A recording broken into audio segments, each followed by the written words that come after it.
Howdy again, folks. I think this is what, number 5 or number 6 that we're doing this tour through my room of all my stuff. Kind of like talking about my past a bit, quite a bit. And of course, we were talking about stop motion animation and puppetry and Ray Harryhausen last time. And of course, here's the, and I think I put this towards the camera again last time, so I'll start with him. There's the original Willis O'Brien animated puppet that was 18 inches tall in the film. And you know, like I say, you move a frame, you shoot it, you move a frame, move it a bit, you shoot a frame, you move it a bit, you shoot a frame, and it's a maniacal sort of like art form, which is monumental. But here's a more contemporary one that I went nuts over, was Nightmare Before Christmas, Tim Burton's masterpiece. I mean, in terms of its design and its puppet animation, I thought it was incredible. But even more so, in a way, Guillermo del Toro is just in a Pinocchio stop motion. It's mind blowing to see it. It's like fantastic. I love it. In any event, so this is like the puppet thing that was going on, and but I'm further on the shelf. I've got these collectible type things that you used to send away for. Get a cereal box top and send away and get these things, and these Big Little books, which I grew up on. And I think we tried this once before, where we have a flip book. Let's try it again. This is where I first got hung up on animation.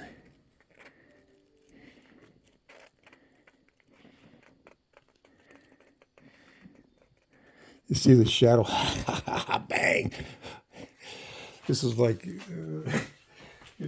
that's how I basically learned animation, studying those things. And you used to write letters to Disney, the studio, all the time, asking for pictures out of movies, and they'd send you stuff like this in the mail. We'd get a stack of maybe 3, 4, 5 photos out of the films that we were asking about. This was Lady and the Tramp. I think, what was it, 1954, I think. And I mean, I don't think you're gonna get anything like that now anymore. Oh, this here is the RCA Victor records of Disney's Pinocchio, the original soundtrack, which is all still intact. But again, it's got all the great artwork in it.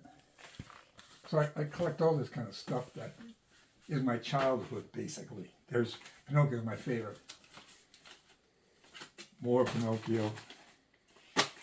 But here's a sheet that Gene got me. There was a couple things here. Let me see. Talking about animation again. Gulliver's Travels. Max Fleischer, who did Betty Boop and Popeye, did a feature on Gulliver's Travels. Sad to say, it kind of like was released at the same time that Disney Snow White was, and I think Disney Snow White knocked it out of the market. So his studio folded. Well, he did another feature film. That's right, Mr. Bug Goes to Town. Then he came to Detroit, and was a friend of Jameson Handy, the company that I worked for back then in the animation department. And I never met him, but I met people that had stayed at Jam Handy's after Mr. Fleischer went back to New York. And so I apprenticed with these kind of guys that worked on these films, which was incredible. And and here's another one. Disney's 20,000 Leagues Under the Sea. This is a thing that they sent to the press to add suggestions and copy suggestions.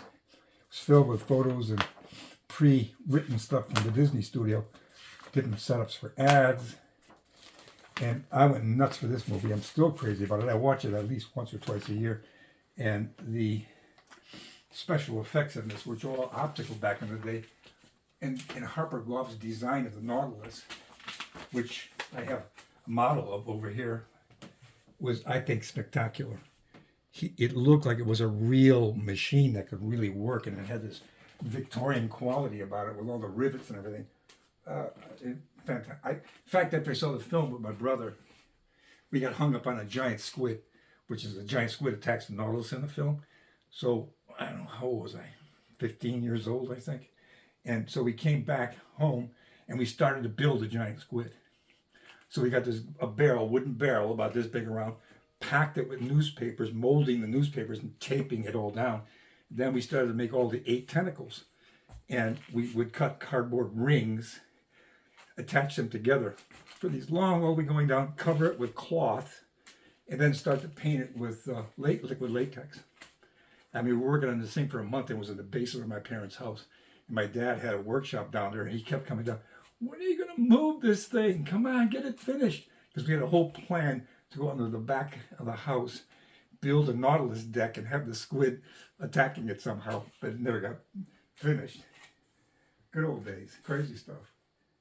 But that's, all that stuff appeals to my imagination. And I just went with it. I'd get hung up on puppets or painting or drawing. And in this case, building a giant squid. But which was a puppet in the film. I think they had air hoses down the tentacles.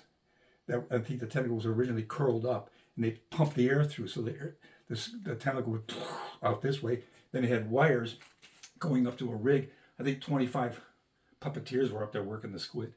And jump to the future, that's the same man who built the squid, built the shark for Steven Spielberg's Jaws, which I thought really cool. Anyway, I think that's enough of me yakking for today. See you next time.